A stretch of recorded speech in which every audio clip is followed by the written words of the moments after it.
These are polls that churches, that after working with an area director and establishing the No Man Left Behind model, have reported back to Man in the Mirror after working with a church for about 2 years. And those are regularly reported back numbers where you had an increase of 84% of men in men's discipleship, and an average of 48% more men actually coming to their church and coming through ministry to men in their church. Those are some fairly impressive numbers, I think. So for everyone who raised their hand and said they'd like to see that kind of happen, the Man in the Mirror model, or the No Man Left Behind model rather, has been a model that has been established and proven over the past 30 years. It's obviously gone through revisions and changes. It's gotten more relevant to our current culture than it was 15, 20 years ago. Things have changed. But what we're going to talk about here is not a step-by-step process on how to build men's discipleship in your church. More so, it is a mindset that we begin to shift, like we're talking about Romans 12 too, right? That's our theme verse for today. It's conform or allow yourself to be transformed by the renewing of your mind. So the principles that we lay forth here are just a renewing of your mind so that we can begin to think properly about how to do men's discipleship and what works best in doing men's discipleship. One more statistic before we get into the model. This is one where churches work with an area director like myself. They hear about the No Man Left Behind model. And then they begin to adapt it to work into their own context. That happens a lot. And there is still an 8% increase in men attending. And there is still a 22% increase in men in regular discipleship growth in their church. So even if you hear this model today and you go, well, it seems kind of big or kind of broad, kind of hard to get your head around the whole thing, but you begin to implement some principles, you can still see an increase in attendance of men in your church. You can still see an increase in discipleship in men in your church. That's the power of the principle rather than the step-by-step, do X, Y, Z, and you'll have this result. I can't promise you results, but I can promise you if you begin to renew your mind and you begin to take on some of these concepts, then they will begin to work in your context. So, the No Man Left Behind model is kind of what we have. And what I'm going to do, now that some of you are getting done eating, is I'm going to hand out just a blank sheet of this particular model and allow you guys to fill in the blanks as we go. If you have any notes that you want to take, because this is what I've found in the past when I teach this. You want to? Yeah, one of them. Sure. Oh, I'll hand them out. Oh, you want to hand them out? Thank you. Thank you. It looks like I'll probably get a new one.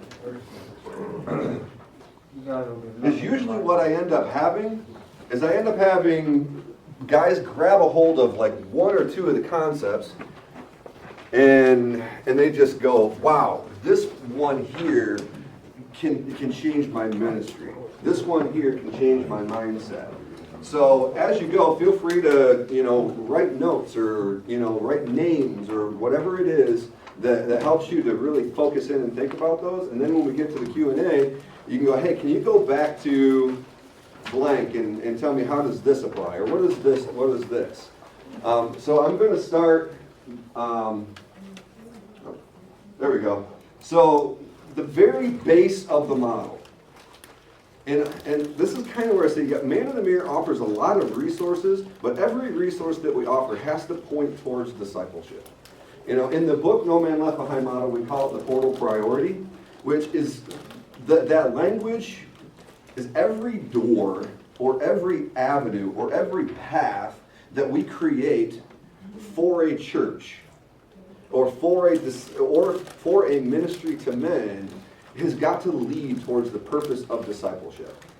Now, I'm going to, just because I was inspired by stuff that Albert said earlier, I'm going to add just a little piece to this, which isn't necessarily a Man in the Mirror principle, but it's one that I gained a long time ago from Josh McDowell, and I really love just the principle.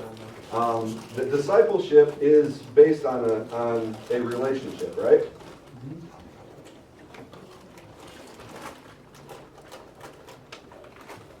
One of the things that Albert said that I want to really focus in on is I don't want you guys to end up, or any of the guys to end up leaving here and going, we need a to-do list. Because all a to-do list is a list of behaviors, right? That we need you to do this, we need you to give this much money, we need you to tithe this, we need you to show up at church, we need you to serve in this capacity. And guys are really good at to-do lists. You give me a list and I'll do it. That doesn't necessarily mean that my heart is for Christ. And you made that thing. So what we have up here is behavior. This is all we see. And the principle that we got from McDowell is what drives your behavior, but your values. What creates your values, but your beliefs. But where do we get our beliefs from? That's the million-dollar question, as he says. We derive our beliefs from our relationships. That's why one of the core principles of Man in the Mirror is life-on-life relationship is what creates life transformation and heart transformation. So one of the main principles of discipleship is we're not about behavior modification, we're about heart transformation. And heart transformation happens from relationships. Relationships engender the beliefs that drive our values that form our behavior. So if you really want someone to change the heart of who they are and to embrace who Christ is, then it starts with relationships. One example, can discipleship happen tomorrow? What's tomorrow? The big event tomorrow. The Super Bowl. Can relationships be formed? Can discipleship happen during a Super Bowl? Yeah. Can you change someone's heart to Christ and during a Super Bowl game? Maybe, maybe not. What does it depend on? Holy Spirit. What's our part in that, though? How we know them? Exactly. It's your relationship. One of the ways that I begin to say that is the depth of your impact is directly proportional to the depth of your relationship. You're not, if you just met the guy at a Super Bowl party, odds are you're probably not going to bring him to Christ. Is it possible? If the Holy Spirit's present, anything's possible. But is it probable? No. So what we do is we try to help you to reorient your mindset so that Super Bowl party can be an opportunity for developing a relationship that can ultimately result in heart transformation through discipleship. That kind of makes sense? Mm-hmm. But if you don't go into that Super Bowl party with that mindset of creating value, capturing the momentum of that opportunity, that experience, and then creating a sustainable change through that experience, if you don't go into it with that, then it just turns into a football game, which in and of itself is not a bad thing. You can still develop relationships, and you can still begin to establish trust by having those opportunities. Is that right? You know, what we know as men is it takes time to build trust. And trust is part of a relationship, and so we got to do that. So another one of our principles when it comes to discipleship and it comes to our process in general is long-term low pressure. You're not going to build a men's ministry or an effective ministry to men overnight. You know, it will take you often years or even decades to create the ministry that you will look back on and go, now we're really moving. Now we're really cooking. Now we're really creating disciples. Does that make sense? So I'm going to move forward off from discipleship. One of the other things that I like to say before I move on to that is we don't define discipleship for you as a church. We just help you to define your own view of discipleship as a church. Because odds are, if I ask each one of you to give me your definition of a disciple, they're all going to be a little different, right? But what we want to do is help you to create the best discipleship structure for your church and for you are. So the second one, sensitive, is the man code. So after you get past the fact that everything leans towards discipleship and for that purpose, is you can't create comfortable platforms for people to grow in their discipleship and relationship if they don't even come to church. Or if they don't come to your men's group. Or if they don't, feel comfortable where you're at. You have to create an environment that is inviting to a man. I often will lean towards this even in a global church setting, because most of the churches that we walk into nowadays are designed by women, because women are typically more sensitive to design, they're more sensitive to serving in the church, so most of your you know, The largest body of the population. yeah. And the largest part of it. So what are women going to do? They're going to design based on their own taste and their own desires. So if once you realize that, you walk into a church and you go, wow, there's potted flowers over here, and the walls are pink, and there's potpourri in the men's bathroom. And, you know, what man feels comfortable when they come in there and they go, does a man feel value? No, a man doesn't see value in that. The other thing that you see that from is oftentimes from the pulpit. Does the pastor, make jokes at the expense of the man? Because our culture is really good at that, and it's really easy to fall into that to get a quick laugh. But what a first-time member of a church hears, especially if they're guys, are going, that pastor thinks of me the same thing as my wife thinks of me, and my neighbor thinks of me. That I'm just a dumb guy. So how do you begin to produce an environment where a guy comes in and goes, man, I feel like I have value here. Another place that you can see a man come present is the music that you sing.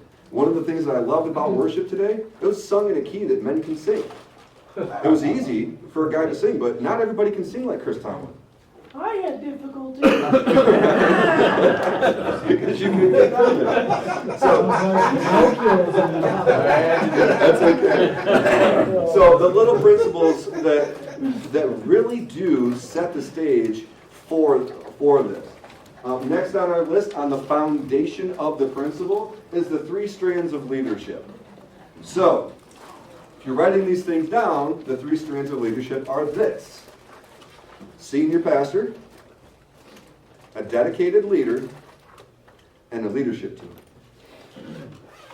Same again, just in case you didn't get them, we're going to have time to write them down. The senior pastor, the dedicated leader, and the leadership team. If you don't have a senior pastor on board, you're going to fight. You're going to fight to get any ministry done.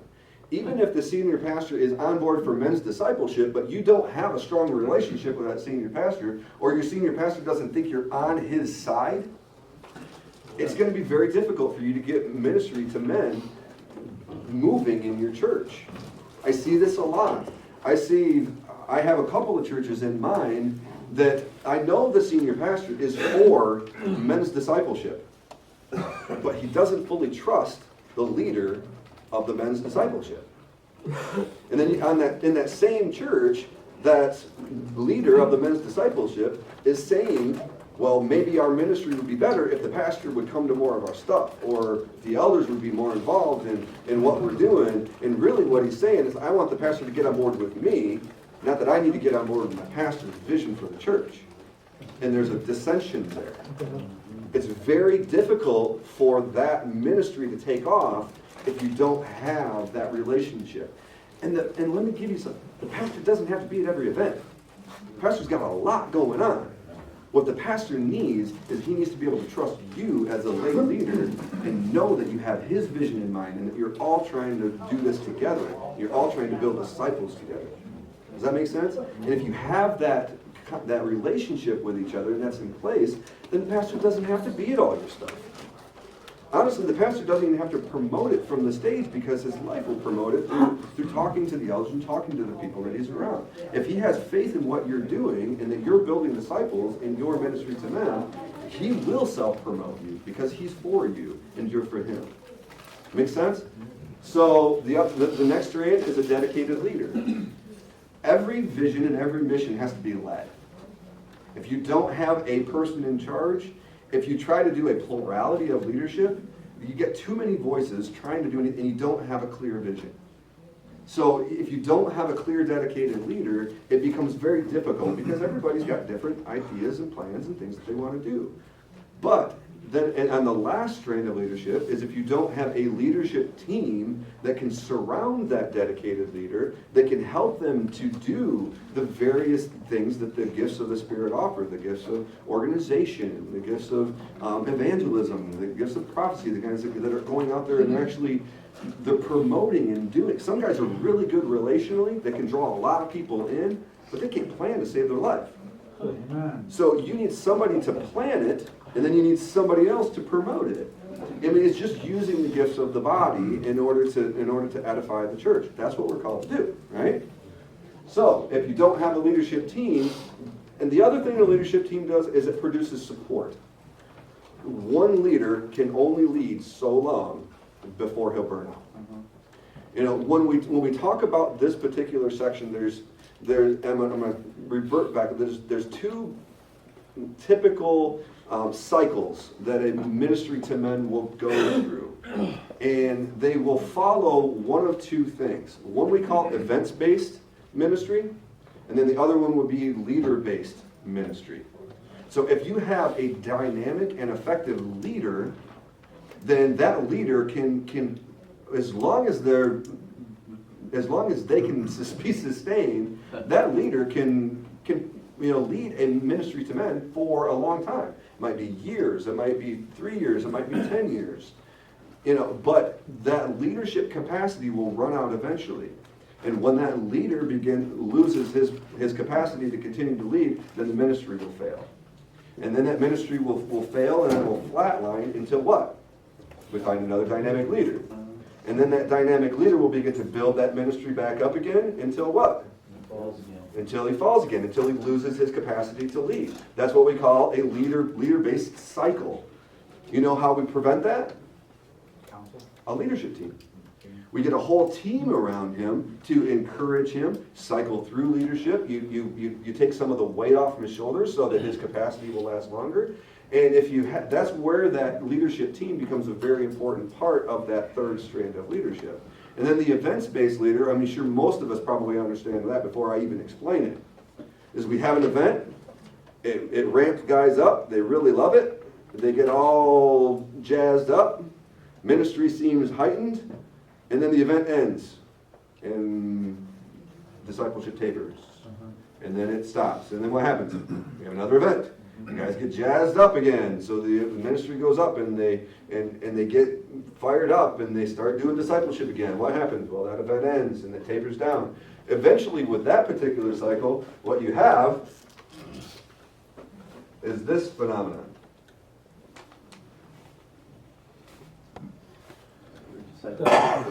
Right? What you have is this event, I'm just going to event, and then everybody at the church is inspired and encouraged, and they all come, all the guys come. But this percentage of the guys go, been there, done that. These ones like, yeah, but you remember it was awesome. Yeah, it was awesome. And now more guys are going, yeah, been there, done that. And eventually you get to the end, and everybody's like, well, we've had the same men's breakfast, or we've had the same thing so many times. It's great, yeah, we have good speakers, but because there's no sustainability to it, it tapers off and dies. That's one of our more typical events-based ministries. That's probably more common than the leader-based ministries because leaders get burned out and die real quick. And then when that high capacity leader from that other church finds a new church because he got burned out at his other church, you think he's going to sign up to lead the men's ministry right away? No, he's done. So we begin to wean out our high capacity leaders, and then this is what we get stuck with. And that's not what we want either. So, I'm going to watch the time here. So, who are the men in your church? This is when we move to the dynamic of the five types of men. Now, it's an important part of the model because if we can't recognize where our guys are in our church, then how can we create a path that helps them to move to the next step? All right? You can't. So this is a part where some people feel uncomfortable because it actually requires a little bit of spiritual judgment on our part. To go, yeah, I know that I have a certain amount of men in my church that need Christ. I know that I have a certain amount of men in my church that are cultural Christians. They might be cultural Christians for 30 to 40 years. They might have been sitting in the pews watching the sermons, but how do we know that they're cultural Christians? They're not growing. They're not involved. They're not serving. You know, they're probably the guys that have grew up in a church, or just came in with their wife because this is what we have to do, but they've never really embraced the. Now we assume that they've accepted Christ because they live some of these things, but they're just not involved, and we all know those types of people, right? Now, the other type of cultural Christian that I like to emphasize is actually kind of what I consider a scarier type of cultural Christian. And that's what I call the overachiever cultural Christian. who he invests in everything. He gets involved in every ministry. He gets involved. He's probably a leader on your leadership team. He's doing these things, but he's not doing it from a heart with a basis of creating discipleship and long-lasting relationships. Is that? Sorry, he's doing it with his hands. Oh, yeah. He's trying to work his way.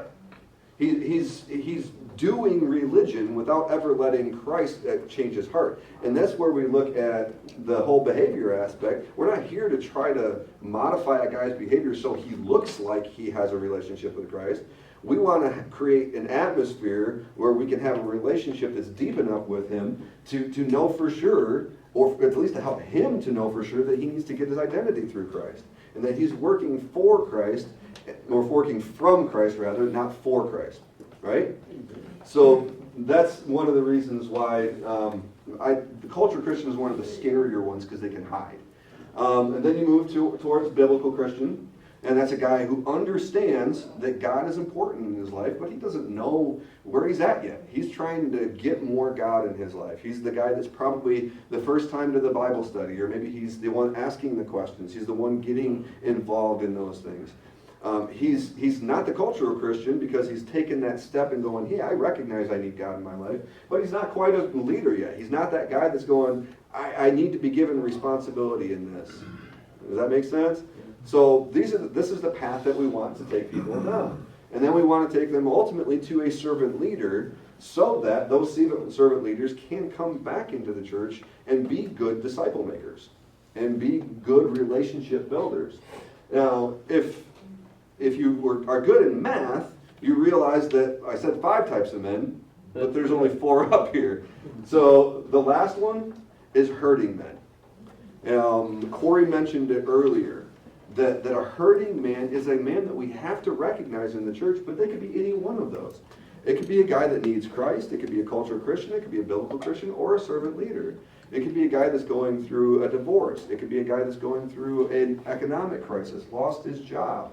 It could be a guy that's going through a medical crisis, cancer, or something like that, or has family members going through that. We need to know that those guys need ministry, and just as much as the guy who needs Christ, the biblical Christian, and the servant leader. So it is one of the 5 types of men, and that principle alone, just giving names to those demographics, can really help you to pinpoint or to be specific in building your different events.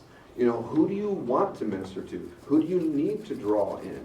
What guys do you have in your church that need to be ministered to? And what guys are you seeking to draw into your church who need to be ministered to? Because what I usually find in a church leadership is guys will say, well, I feel like we have a lot of culture Christians, a lot of biblical Christians, and we have a couple of servant leaders. I said, okay, so what's your goal? Do you want to build those biblical Christians into servant leaders? Then you want to create an event or something that creates value for those biblical leaders and then moves them along that line towards leadership. And then you want to inspire and equip them to do that. But in that same context, that same church goes, well, I think we're doing that with this event. But what I really want to do is I want to reach the lost. I want to get into the community and say, okay, that's great. So how do you create an event that now creates value for those who need Christ, who aren't even in your church, who might be on the outskirts of your church, in the proximity of those that are attending your church, and how do you inspire them now to invite the lost into there and create value for them? so that you can begin them down on that step. See how that, I mean, it doesn't matter where you're at in your ministry to men, that just that principle alone can really add value to how you're planning and what you're doing, being intentional. And what drives this line or this paradigm from wide to deep, that continuum, is the create, capture, sustain model. Now, this engine starts with the purpose of making disciples, right? So your vision is whatever is surrounded by that everything kind of points towards that. But the first thing you got to do, you got to create value. You got to give them a reason to come, right? You got to, if you're, and that reason is going to be different if you're trying to reach a biblical leader or a biblical Christian or a man who needs Christ. You want to create value. Once you create value, what do? You capture momentum. Well, being sensitive. One of the phrases that we like to use is you give them what they need in the context of what they want. So you create value by giving them what they want, and then while you're there, you don't rope-a-dope them. They're coming to a Christian event. They probably realize there's going to be something Christian involved in there, right? So you bring them to the football game. You tell them it's a church-based, Super Bowl party. But during halftime, rather than watching the halftime show, maybe have a testimonial. Maybe you have a coach or somebody from the community that attends that Super Bowl party, and you go, hey, this coach wants to tell you how Christ changed his life. And half of the guys might completely ignore him. Some of them will be really inspired by it, and you might only reach 2 or 3. But guess what? That's 2 or 3 you wouldn't have reached if you hadn't had that testimony. Amen. Right?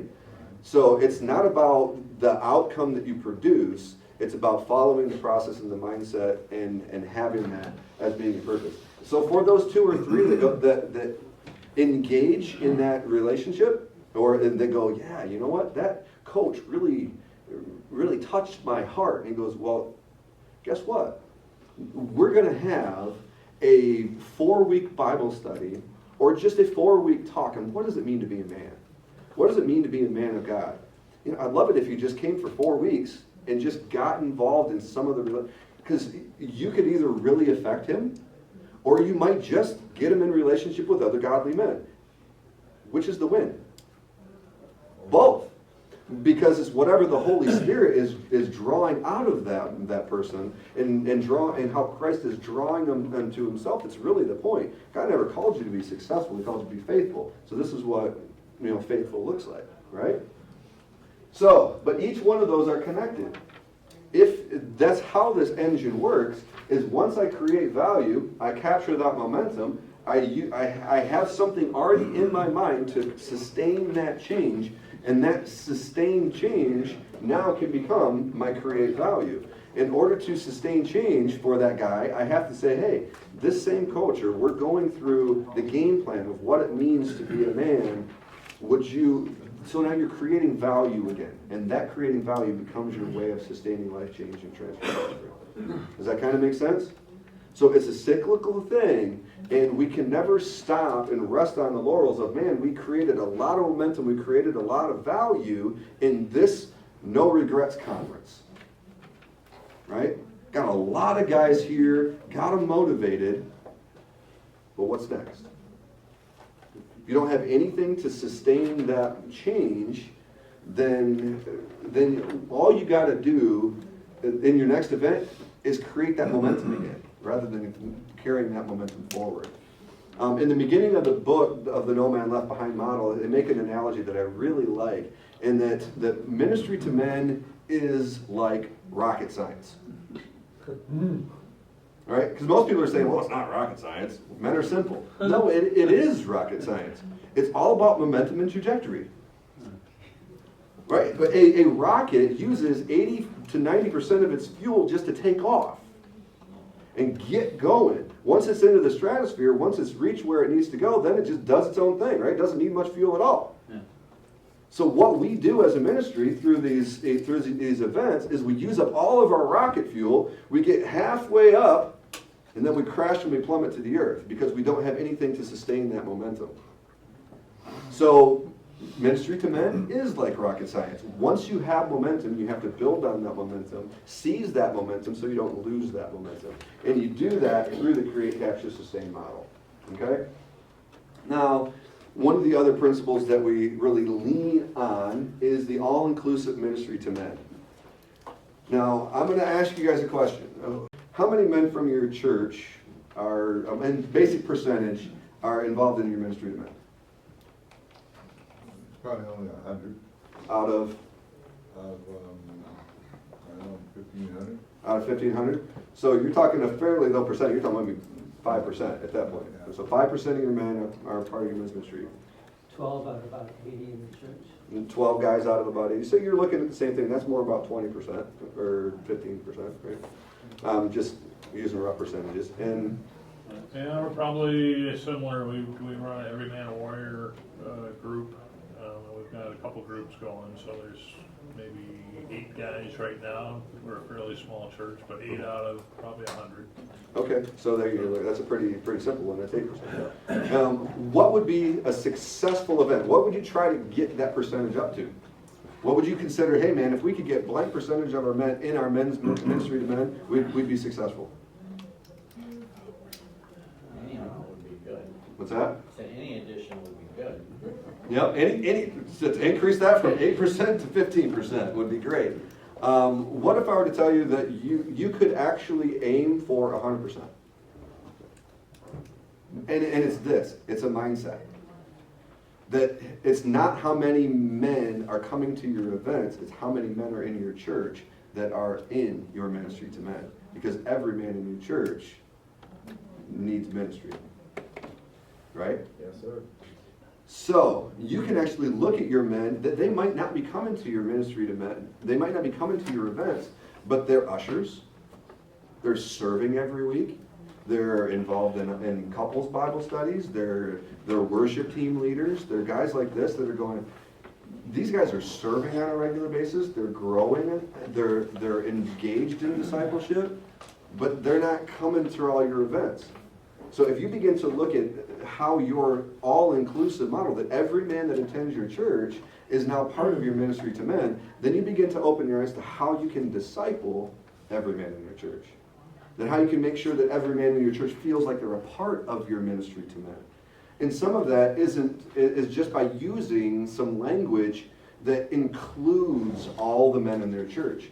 And not going, hey, for those involved in our men's ministry, please come to blank. Right? Because then that guy over here is going to be like, well, I'm not involved in the men's ministry.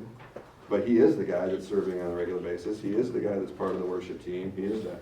And you want him to know that he is part of your ministry to men because he's part of the church. And then you can begin to orient, how you reach those men. And there are different principles that we call creating allies within your church to see that every man has a pathway to discipleship available to him. Okay? So I think that's a huge mindset shift in and of itself. So I don't know, that's getting kind of hard to read. So I've pretty much gone through the bulk of the model now. So I want to open it up. I mean, there's a lot there, and really what I'm doing here in the 40 minutes that I've been here is something that we offer in a full day seminar that used to be a 3-day seminar that now we've condensed down to an 8-hour seminar that really begins to break this down. And so there's a lot here. There's a lot more that I didn't go over. And there's a lot more fine points and pieces to it that could be beneficial. But now I want to leave it open to you guys, especially the leaders and pastors in here that are going, how does this apply to me? Is there something a question that you guys have that I can help to clarify or to expound upon? Go ahead. You mentioned the idea of creating allies. What do you mean by that? Okay, so creating allies is kind of part of I would lump it in the all-inclusive model section. That you might have a senior breakfast, or you might have a worship, say a worship team or something like that, where you got guys that are regularly involved, but they're not part of a ministry to men, and you go, how do you get those in guys? Well, allies become a really important part of that, where you identify the leaders, especially the male leaders of these different areas or sectors of your ministry, and you begin to work with them. You don't work against them. So one of the examples that we like to use in creating allies is you might have a really effective, say, let's just call it like an Easter cantata. So it's one of the biggest events that you have all year round, and it draws a lot of the community in. It's not really a ministry to men thing, but you can really create disciples through that by creating allies. And you go, hey, we want our ministry of men to come in alongside of the Easter cantata, and we want to serve you. And in the process of serving you, we want to reach the community by inviting other men from the community that may only attend this. We want to create something that can create value for them and draw them into the ministry and help them to feel valued. Does that make sense? So I've heard of things where guys go, I'm going to put a putting green out there, and then I'm going to give a prize to that all the little kids will be enamored by, so that every little girl that comes goes, Daddy, Daddy, will you win me this prize? And in the process, we invite that guy to maybe our next men's barbecue. Say, hey, I haven't seen you before. You mind if I send you some information about our men's barbecue? And just kind of get him to that. So that's where the create, capture, sustain is really used throughout. Another example would be ushers, or one of the ones that our Brett Clemmer uses. Is he had a conversation with the head usher one time, and he goes, man, do you realize that you are the leader of probably the highest percentage of men in your ministry to men? And the usher goes like, what do you mean? I'm just a head usher. And he goes, yeah, well, you have 3 services, 10 ushers at each service, you got 30 guys, and you got the prep work, you got all these guys, you got 90 guys that you minister to on a regular basis that are in there. He goes, how can you reach them? And he goes, wow, I didn't realize that was the case. Huh. And he goes, well, so what he began to do is he began to develop prayer cards and have little huddles before his thing. He began to use his usher ministry to make sure that the men that were coming into his church had an avenue for discipleship. And he began to challenge them to memorize scriptures, and they would begin to hold each other accountable. Little things like that. Yeah. Can you overlay this model over like a 501c3 nonprofit outside of church? Like a Christian nonprofit outside of a church? What do you mean? Like Walt is Warriors for the Homeless, Mm-hmm. and it's transitional housing for people that are coming out Yep. of like prison and addiction and stuff like that. Can you create a model for that with that kind of setting? Well, the thing about this particular model that I think is the most beneficial is it's a principle-based model. You can really overlay that on over any ministry. I've heard of women's ministries going, there's nothing really male-specific necessarily about this. How do we now apply this to what we're doing? So can you do it with any particular ministry? I think you can. I think because all your, obviously when you look at man code and things like that, those things may or may not be completely relevant to a, say, recovery type ministry. Totally relevant. Yeah, it is. Yeah, probably one of the more relevant ones. Bathroom. You might not have to have a That's it. senior pastor, as on board, but you definitely need to have an organizational leader on board. Yeah. Yeah, and you go, okay, so who are the people that I need to put in place, and how can I look at this as the overlaying principles going, this can help. I think it really can help any ministry. How do we get these guys that are coming out and transitioning into day-to-day life outside of the ministry to come back to the Bible studies or something like that? Yeah, it's creating value in discipleship part. Yeah, the disciple. So say you have a lot of, I would assume that a lot of recovery ministries and things like this already have that piece in place. Yeah. They go, your sustain step is we want to get you involved in a local church. Yeah. And because we know that the local church has the most spirit-filled potential to change your heart and not just your behavior. Right. So that is a natural sustain step from, say, a Celebrate Recovery. And that's why a lot of Celebrate Recoveries and things like that happen in the church context. Yeah. So yeah, I think you definitely can do that. And I think it's really powerful, and there's a lot of potential involved in creating coalitions that do that too.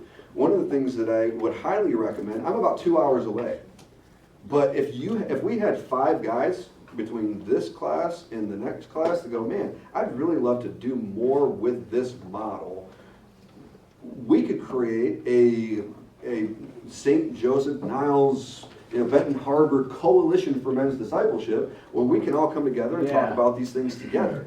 And we can get guys from maybe a prison ministry, or a Celebrate Recovery ministry, or an Alcoholics Anonymous, or things like that, and get them involved in that.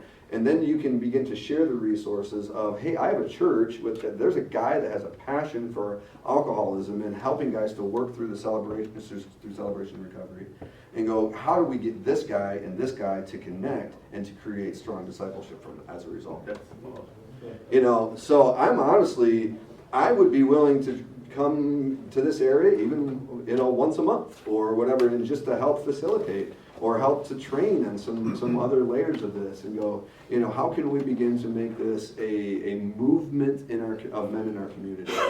I like to say, I think that this has the potential of producing a revival of men in our community, because it can give them purpose, plan, and principle that can really become effective in the church.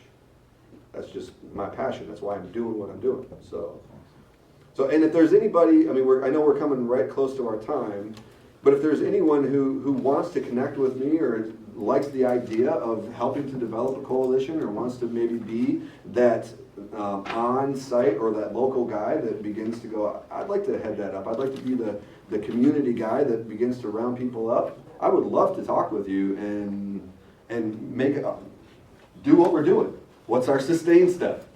How do we make sustainable change in our community? And I would love to take part in that. So, yeah. One of the most difficult things I have is, we have houses in Detroit also. Mm-hmm. But having different churches, I'm a part of this church. I've been here for 6-7 years. So everybody here knows the ministry. But in the church where they're beginning to make, we're a mission of that church, they don't, I'm not there. Mm-hmm. They don't see me every Sunday. That's much more difficult. So in that, I'm looking for a group of people in the church to represent us. Yeah. Yeah. Yeah, and you're talking about a dynamic that I'd really like to get more into, almost like multi-site. You got one church overseeing multiple things. How does this particular mission really, translate into like a multi-site type of movement? Which multi-site is a real common thing in our culture right now. You got multiple churches evolving and stuff like that, and I'd really like to talk more about that. One of the other things we find is like we're in Benton Harbor, and they think that we only have Benton Harbor men. No, we got men from all over, Niles, all over this whole area that we minister to. But people say, well, you're too far out of our area. Well, we're not too far out of your area, because we have your guys from Niles that are in our house. Mm-hmm. We have your guys from, Sawyer in our house. We have guys from Loma in our house, so.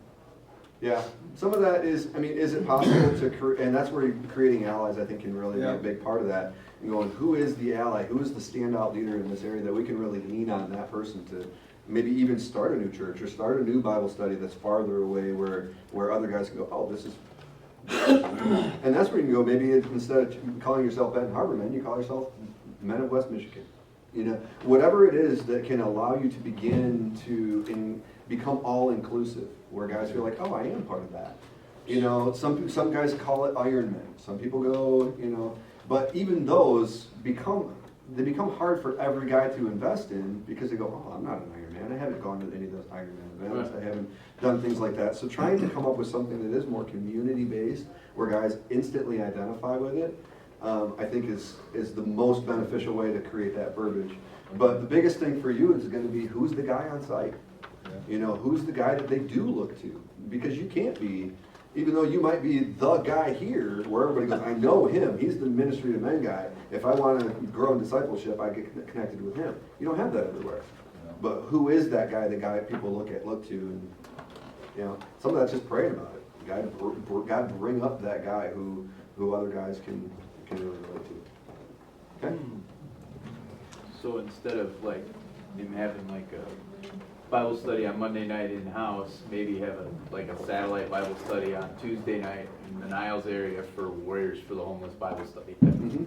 Okay. Yeah, or even taking that guy that's in the Bible study in your house on Tuesday night, finding the standout guy in there and going, hey, what, I think it would be great for me to disciple you so that you can start a new Bible study over here. And go, now we're gonna use the assets that we have in this room, and I'm gonna send you out as an apostle to another community so that you can do exactly what we're doing here someplace else. You know, so all those things are great. And it's just some of it's prayers, some of it's going, God, where do you want us to go? So, all right? Kind of off topic, I've recently retired, so I've been away for over 25 years. I'm still looking for a church. I bought a house in Marcellus. Can you find something out that's got a program going in that area? My family's from Marcellus.